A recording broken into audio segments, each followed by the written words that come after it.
For the most part, you watch what you eat, you exercise, but that extra fat that you've been trying to shed is not coming off. I experienced this, clients experience this, and what I discovered is three different things that has people holding on to their fat. And that's what I'm going to go over today. Even for myself, eating properly, working out. Okay, fine. I haven't been perfect. I'm not going to lie. Not been perfect, but come on, like, I've been pretty good. And compared to the way most people eat, like I sit there and I'm like, what in the world? Because I know eating less does not work. Not anymore. When I was younger, sure, that worked. Now it doesn't work. Some people say it's age. I refuse to listen to that. I see that as just another excuse. There is always a way. So as I've been also digging into this further for myself, I discovered I still had some grief in my heart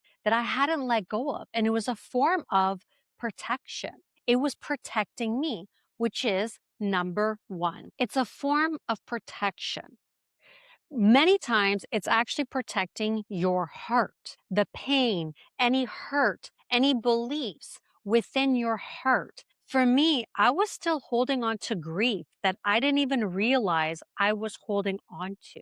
I thought I had flushed that out. But because I'm part of this program and I started looking into like what's going on, why aren't I just letting this go? Then I'm like, wait a second, letting go. And then I had a flashback of my life and all the times that I did lose weight. And it all started with this. It was never just the food or just the exercise alone. That alone never worked. It was always a mindset shift that I also made. So as I was digging into this and thinking about other clients as well, what was going on with them, I realized, oh my God, I'm not letting go because I'm protecting something. What am I protecting? So I dove into my tapping, and as I was tapping, because what happens is when you tap, it calms the amygdala. And all of a sudden, insights start to come in. That what's going on underneath in the subconscious starts to come up to the surface and starts showing itself. And I discovered I still had some grief I didn't even know that I was holding on to within my heart. And I was protecting that.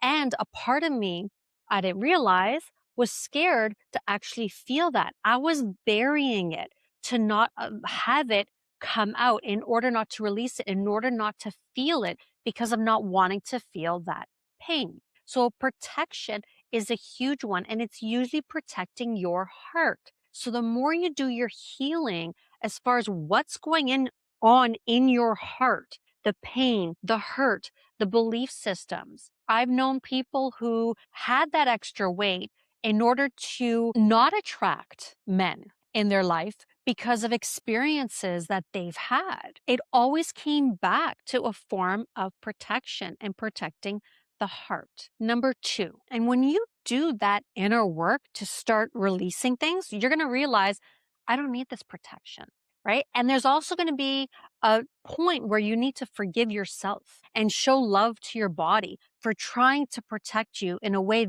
it thought it was working. Because let's face it, it's all a reality within the mind, within the subconscious that actually doesn't even exist. It's not actually keeping you safe. There is no keeping you safe. It's you are always safe. It's what you do with whatever is that's going on. You're safe to feel your emotions. You're safe to release your emotions. We treat our emotions as if they're going to be the death of us. Meanwhile, it's painful. It sucks. I've gone through the depths. Oh my God. And at the same time, it's worth it because when you come out of that and you release it, you are even freer to live the way you wanted to live. And from that place, you don't need that type of protection because you are in your own and your frequency, your auric field around you gets stronger. Your energy field gets stronger. Not your auric field, it's your energy field that gets stronger, that less can really penetrate through. And if something does get through, you rise and you clear it like that. That's the point where I had to get to. Because there was a point where I always had to keep protecting myself because energies would be coming in and I was very sensitive to it. And they would take me down. And the more though I cleared my stuff and I elevated me and became more aligned with myself, the easier it was to like, the easier it is now to clear. Cause it's like, oh, wait a second. Nope, you're not welcome here. Thanks. Right. And especially if you're an empath and you allow people to come in because you feel like you have to. Because that's also if you're a people pleaser, I'm a good girl. I have to let people come into my field and take charge and wreak havoc in my own field. Oh, it's mean if I just push it away. No, no, no, no, no. Out. Gotta go. Number two, shame. Shame keeps you small, keeps you hidden. So when you're feeling shame, and all addiction comes from shame. You can go into, look more into Gabor Mate if you want to dive deeper into addiction. He has some really interesting stuff on there. So with shame, you play small, you shrink. You not even play small, you actually shrink your energy field. So imagine that there's shame, addiction, feeling small, wanting to be hidden. It's safer there. You don't want to be seen. So what do? Wait, right? Just keep layering the fat around in order to get smaller and smaller and smaller. So even though you're physically getting bigger, energetically, internally within you, you're actually getting smaller. Now, of course, this doesn't go for everybody, right? There are medical conditions. There are many things that come to play in all of this. And it may be another emotion. This is just what I've found more commonly. And if you're here and it resonates with you, it resonates with you.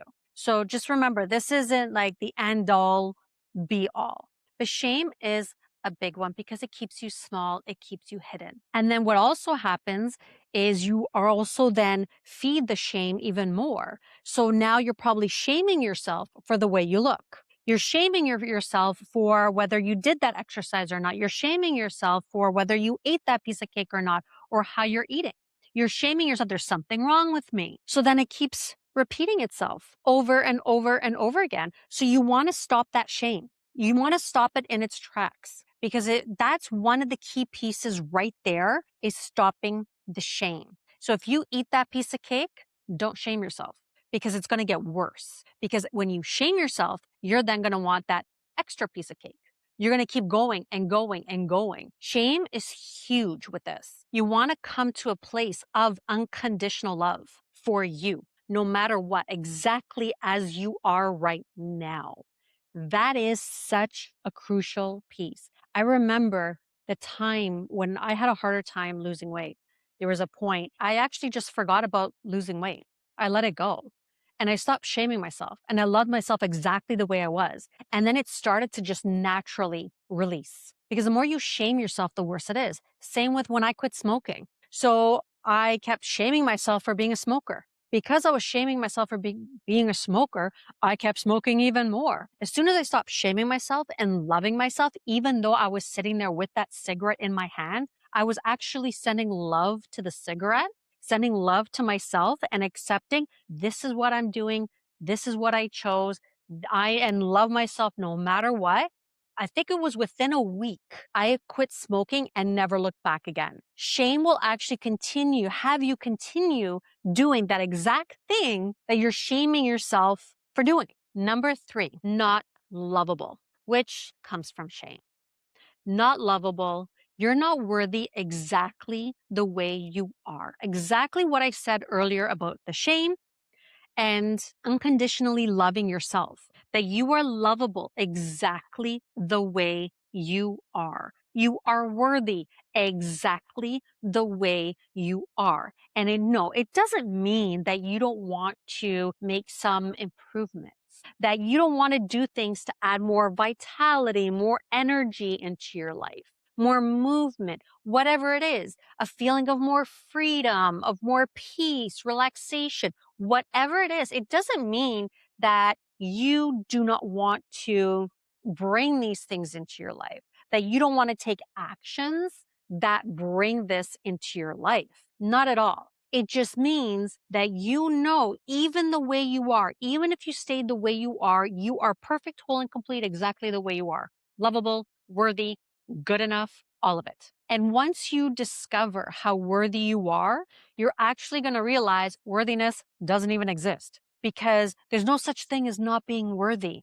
You're our soul having a human experience. There's no such thing as worthy. You just are. Period. You just are. There is really no good or bad. We make good or bad. We define what good or bad is. So you'll discover that you just are and you're just having an experience, and to just navigate through the experience whatever it is that your soul desires. Not only desires, what your soul is here to experience, because it's consciousness experiencing this realm, this dimension through you. So, what can you do? You want to face the grief within your heart. You want to start looking at your shame. Where are you shaming yourself? Stop shaming yourself. I do have tapping videos on shame. I'll actually include that as well somewhere here, wherever I'm posting it, also below, or I'll include it in my tapping playlist. I'll include my tapping playlist because there's shame in there. I also created a tapping video on releasing the protection, the extra fat, letting it go, knowing you're safe to let it go as well. So I include those links so you can start releasing whatever has you holding on. And if you want to go deeper into what's specifically going on with you, I'm now taking privates on Wednesdays.